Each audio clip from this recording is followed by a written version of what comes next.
पाकिस्तान के लिए सीरियस नहीं है तो कश्मीर के लिए किस तरह सीरियस होंगे आप? अगर आप पाकिस्तान को कुछ नहीं दे सकते तो कश्मीर को क्या देंगे आप? जलसा करके 2-4 तकरीरें कर देना, उसके बाद एक सड़क का नाम श्रीनगर रख देना, फिर उसके बाद ये कह देना कि आप 5 मिनट के लिए खामोशी इख्तियार कर रहे हैं, इससे आप क्या ऑब्जेक्टिव हासिल कर सकते हैं? ये मेरा क्वेश्चन है आपसे। मैडम जो आपकी मजारी हैं, उन्होंने कहा कि एक दफा मीटिंग में बैठे थे, कैबिनेट की मीटिंग थी, पीछे से एक इनका घरेलू मुलाजिम आया, काले रंग की एक फाइल लेकर आया, इमरान खान साहब के कान में उसने कुछ कहा और खान साहब ने उस फाइल के अंदर हाथ रखा, आंखें बंद करके फिर हाथ वापस निकाल लिया, तो वो फाइल लेके चला गया। तो वो मैडम मजारी जो खुद पीएचडी, बहुत बड़ी अच्छी राइटर रही है मुस्लिम अखबार के अंदर, मैं I am quite impressed by हर। उन्होंने उस पर बड़ा एहतजाज किया, उन्होंने कहा this is how you run the country, कि somebody sitting inside is making, और अब अंदर बैठी है वो खातून जो है वो सारे पाकिस्तान के डिसीजन कर रही है, और साथ उनके मुर्शद कौन बने हुए हैं, वो आपके जो इंटेलिजेंस एजेंसियों वाले उनको रिपोर्टिंग दे रहे हैं, और वो सारा कोई अटॉमिक पावर इस तरह चलाई आपने 3.5 साल। तो आप आज बातें कर रहे हैं, आप कश्मीर पे सॉलिडारिटी डे है आपका, चलें कोई नहीं, खैर कौन सा एक मसला है। आज डेरा इस्माइल के अंदर आपके 10 बल्कि दहशतगर्द आए हैं, उन्होंने हैवी आर्म्स के साथ अटैक किया है और उस थाने के ऊपर कब्जा करके पहले बैठे रहे और फिर जाती दफा 10 पुलिस वालों को मार के चले गए। मैं कश्मीरी डे के साथ उसको अटैच नहीं करूंगा, एक चीज के साथ अटैच जरूर करूंगा, आप बार बार ओवरसीज पाकिस्तानीज को और दुनिया को कहते हैं यहाँ पैसा लेकर आए, यहाँ इन्वेस्टमेंट में करें, आगे यहाँ इंडस्ट्री चलाएं आप। इन सर्कमस्टांसेस में कौन जाएगा वहां पे? दूसरा, आगे मैं इस पे मजीद आगे जाना चाहूंगा। आज इंडियन फाइनेंस मिनिस्टर है, उन्होंने $14 बिलियन का बजट का कश्मीर का दिया, $14 बिलियन। और आपके लिए इतला नर्ज है कि आप $3 बिलियन के लिए आईएमएफ के सामने फ्लैट हो जाते हैं। इस पे मैं इस पे, और दूसरा खासकर मैं ये बताना चाहूंगा कि वहां पे क्या क्या वंडर हो रहे हैं। उसके मैं जो दुबई वाले हैं, अलामार ग्रुप जो उनका है, वहां पे वो मॉल ऑफ कश्मीर बना रहा है, $60 मिलियन के इन्वेस्टमेंट वो कर रहे हैं। उसके बाद जो वहां पे उन्होंने ब्रिज बनाया है जिसका नाम चनाब ब्रिज है, 2024 में खुलेगा इसी साल। रेलवे का ऊंचा तरीन ब्रिज होगा, चनाब से 359 मीटर्स हाई है और 29 metres higher than the Eiffel tower of Paris.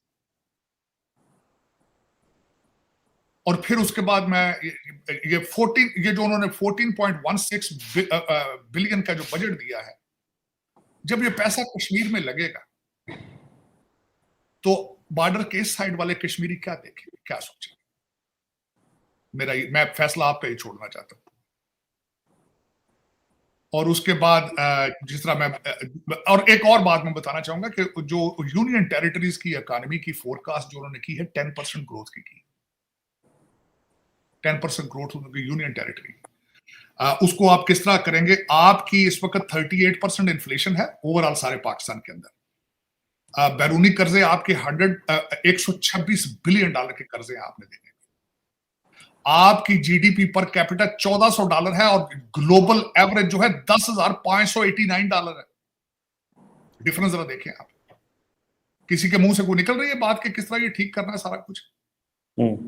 और आज जिस तरह हम पहले बात कर रहे थे, किसी सियासी पार्टी ने आज कश्मीर का नाम नहीं लिया अपने जलसों में, और कल आखिरी दिन है इलेक्शनों का। अपने मैंडेट के अंदर इन्होंने 370 की धारा की बात की इन्होंने, लेकिन आज तकरीरों में क्यों नहीं शामिल किया? क्या वजह है?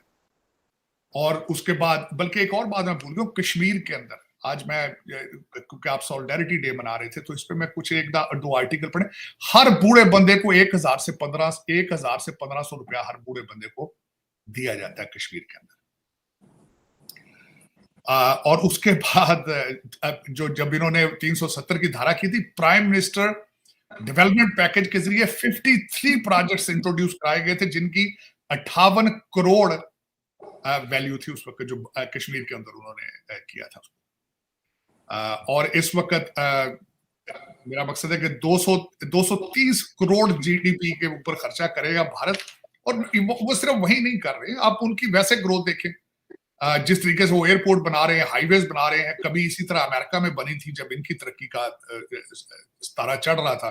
सेकेंड वर्ल्ड वॉर के बाद यहाँ पे भी इन्होंने 1960s में, इनकी तरक्की का सीक्रेट यही था कि हर शहर के साथ सी पोर्ट थी और फिर इन्होंने सड़कों का जाल बिछाया था, जिसके बाद जो आज तक एंजॉय, आज से कुछ साल पहले तक ये कर रहे थे, अब तो नहीं कर रहे।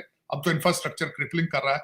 आज तो अगर देखा जाए, आज सुबह 60 मिनट्स के ऊपर मैंने एक डॉक्यूमेंट्री देखी है, जो कि इन्होंने बताया है कि किस तरीके से मिडिल क्लास चाइनीज यहाँ पे आ रहे हैं।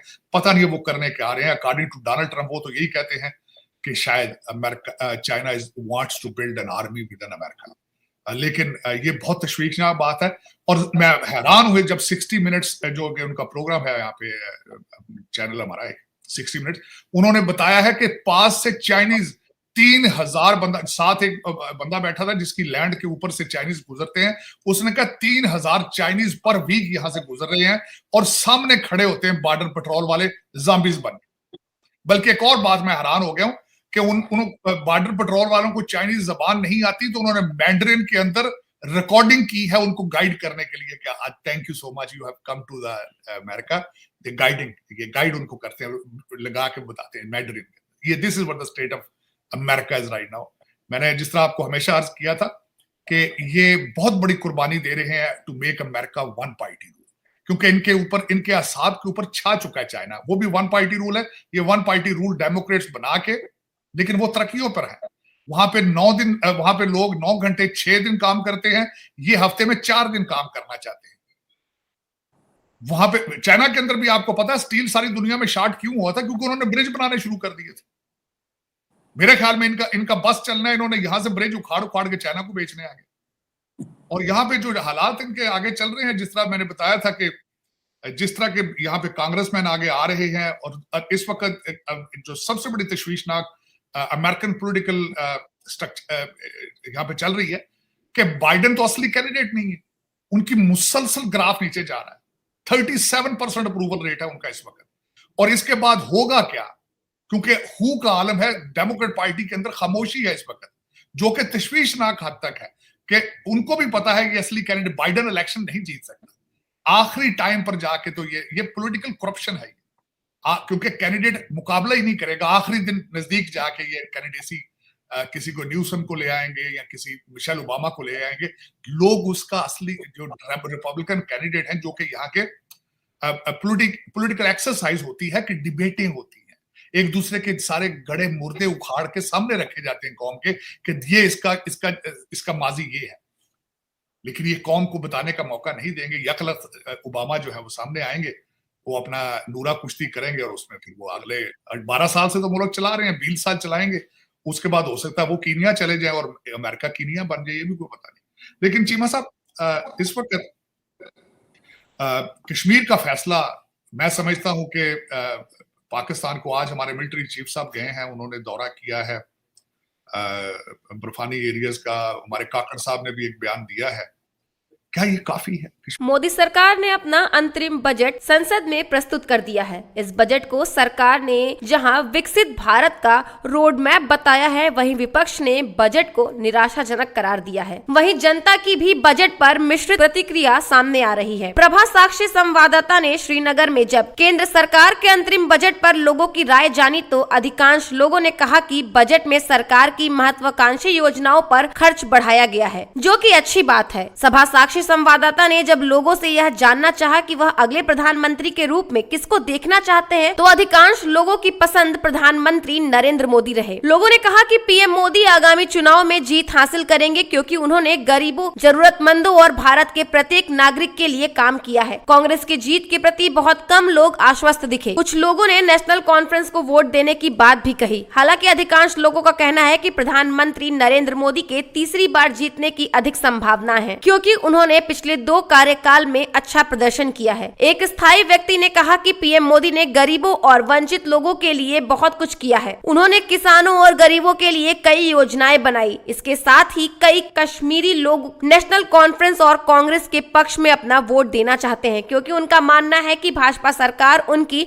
इच्छाओं और जरूरतों के खिलाफ फैसले ले रही है। एक स्थानीय व्यक्ति ने कहा, दैनिक वस्तुओं की कीमतें अब तक के उच्चतम स्तर पर पहुंच गई है। हम लोगों के अनुकूल सरकार चाहते हैं।